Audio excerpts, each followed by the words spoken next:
What it do? What's going on, everybody? This is Chuck Stew from the Chuck Stew Show Live. I haven't done an episode in about a year, but if you guys are listening to any kind of podcast on Spotify, I know it sucks dick.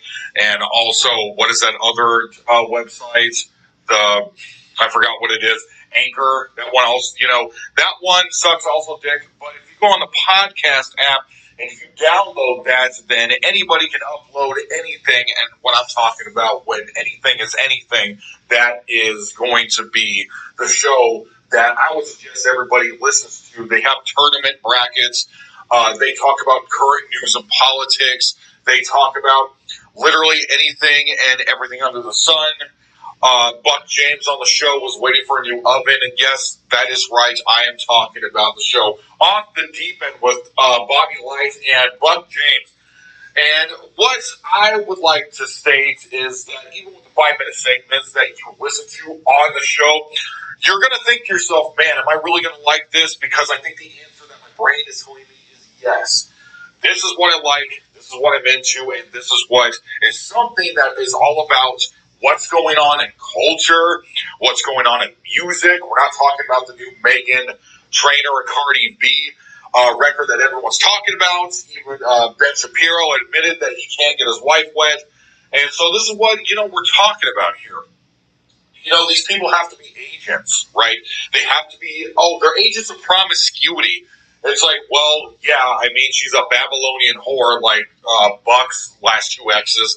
I mean, that's who Cardi B is. I mean, if you want someone that's like more in tune with family values and whatnot, you got to put on like the Jonas Brothers. You got to put on, 50 Past Summers, Oven 25, Family Force 5. I don't know what these bands are called. All right, the microphones. The oven here's yelling at me and wants me to take the sponge out of the microwave. Because I was starting to do chores, but I listened to Off the Deep End, and I just listened to the 5-minute segment called Off the Splash Pad with Cody there. Buck James, as he's referred to in the Click Inner Circle. And when it comes to ovens, you people got to realize also, Buck, if you're listening to this, I, for some reason, was not taken off the email listing for your apartment complex. So what's going on in your apartment complex, I also know what's going on. The water's shut off, okay, so just wanted to throw that out there. And also there's going to be a hot dog stand outside, so if you are into hot dogs, and I know that you are, you're going to want to go to the front of that building, and I'm not going to say where you live, but if you're into hot dogs and you're into grocery store food stands that have food on the side of the road for like super expensive prices, but they don't take cards. It's cash only. Sounds, not as legit to me, but I still love going to those places. Go ahead and pick up some of those hot dogs. Now, what I'm trying to say here is that if you want promiscuity, you're going to have to go to Cardi B and pretty much any fucking whore that's just rummaging around the internet, rummaging around BitChute, on caffeine. I mean, these people are all over the place, okay? A lot of people be complaining, dude, just put on PureFlix. There's this app you can download called PureFlix if you're not into Netflix, because I know that there's a lot of Christians, and especially Mormons and Catholics and Episcopalian Christians out there that, when they think that they're putting on something that's rated R or rated X that has a lot of violence in it, say Alien 2, that a demon claw is going to come out of the screen, and it's going to be torturing your spirits without you realizing it, which is suggested by these Korean paintings I saw. So if you want to put on something pure for you and the kids and the family, I guess you can put on the G-rated app on there. I know Buck and Cory, I don't know if you guys watch the G-rated programs.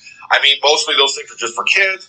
But, I mean, the cartoons nowadays, it's just, and that's another thing with 90s culture. Why is 90s culture, the nostalgia, everyone putting on rose-colored glasses, just feeling this nostalgic feeling inside when we're in 2020 and we're still we don't even know what we are because COVID shut everything down. So apparently there is still nothing going on in culture. There's nothing going on in music other than Chromeo putting out a new record. And when it comes to Chromeo, just listen to his music a couple nights ago. I would highly suggest you guys put on that song, Come Alive, I believe. But they put on a COVID record because they were all stuck inside and they wanted to make some music. All right.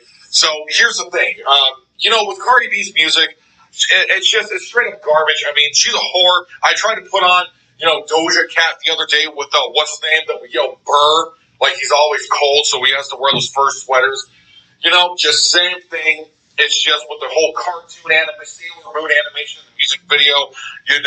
Dynasty was not into it. I wasn't into it either. I try to keep it pure, but when it comes to, if you want to watch something pure, just go ahead and download PureFlix.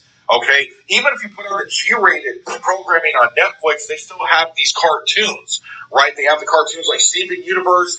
I was going to say Rocko's Modern Life. I mean, obviously that's in there. There's a lot of cartoons that are coming out nowadays, like with Clarence and I don't know, Three Bears or whatever. I just see the shit that's on Reddit or whatever. I don't watch these things, but there's a lot of lesbian kissing and sex in these, what are supposedly, in quotations, rated G material for cartoons for kids. I'm going to go ahead and say that's not correct, because they are shaping their own morality, just like what Obama said when he was asked, how do you define sin? And he said that how I define sin is anything that goes against my own moral compass, which everybody knows is wrong.